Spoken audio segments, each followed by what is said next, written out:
What's going on, y'all? Welcome back to another episode. I'm SwipaCam. Welcome to the channel. Woo-wee, boy. Hey, my goodness. I did not expect that game to be that tight. When that first quarter rolled around, I figured this is going to be one of them games. We're not going to be able to see Jokic do what he do. But the Denver Nuggets made sure that he was going to have to play the entire game and put up numbers in the clutch. Man, what a frustrating game, y'all. Welcome back to the channel. Hit the subscribe button, y'all. Let's get to 9,000 subscribers. I know y'all are there. If you've been commenting, if you've been liking, if you've been watching the videos, hit that subscribe button so we can get to 9,000. And we're almost to Serbia, y'all. Go ahead, hit that button, y'all. So I just got done watching the Denver Nuggets playing against the Indiana Pacers on March 30th, 2022, and they went 125 to 118, and the game started off crazy. The Denver Nuggets, at one point in time in the first quarter, was leading the game 40-12. At one point in time in the game, they were leading 43-15.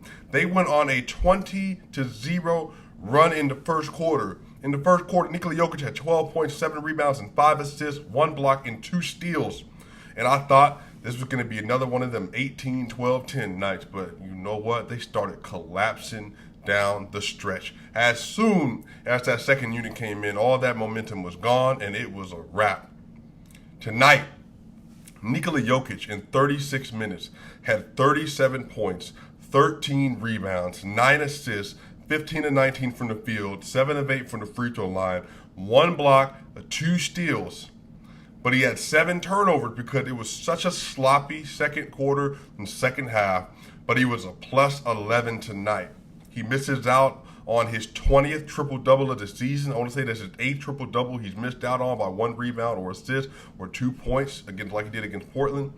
It was a beautiful, masterful game. At one point in time, Nikola Jokic had only missed 1 shot. Tonight, he shot 15 of 19 from 2-pointers. And he only had one free throw in the first quarter. It was an unbelievable night, and we have to talk about it. Tony Brothers, man, was terrible tonight. He was objectively terrible tonight. Nikola Jokic shot 79% from the field, all of his shots in the paint, and Tony Brothers literally wasn't giving him a whistle. He was getting pushed the entire game. He was getting hacked the entire game. All of the Denver Nuggets were. And they could not get to the free throw line to save their life. Tonight, the strategy of the Pacers were they were going to play physical every time they got in the paint after the first quarter. And then even on the perimeter, when the guards have the ball, Hyland had fallen down at one point in time. Took 5 seconds to get a foul call. Will Barton had fallen down at another point in time. Took 5 seconds to get a foul call.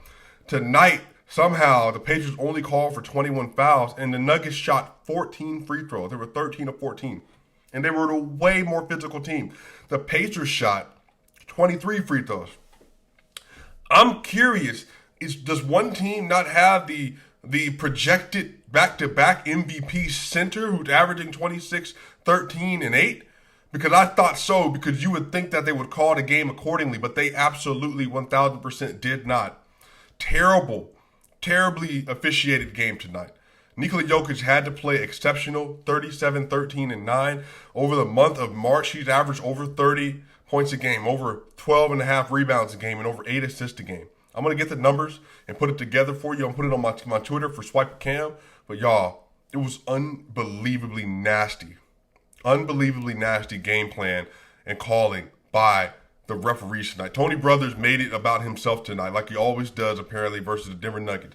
And y'all already know, I'm not the type really to like say like, you know, refereeing is the reason why things are happening. I don't really generally I don't say that referees have a vendetta versus like a particular team or a player.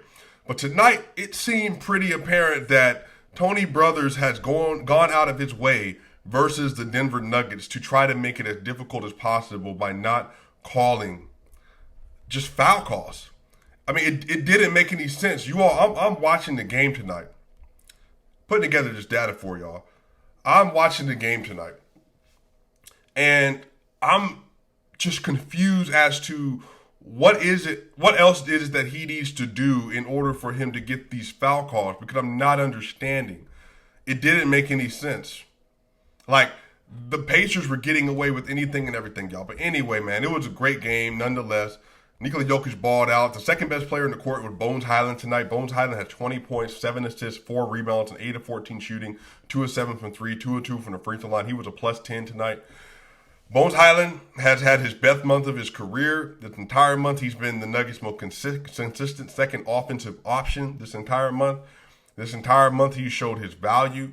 That dude is going to be a next-level player. I'm very, very happy Bones Hyland is on this roster. He's been great. He looks great. He works well with Jokic. He does what he's supposed to do. Great game from him.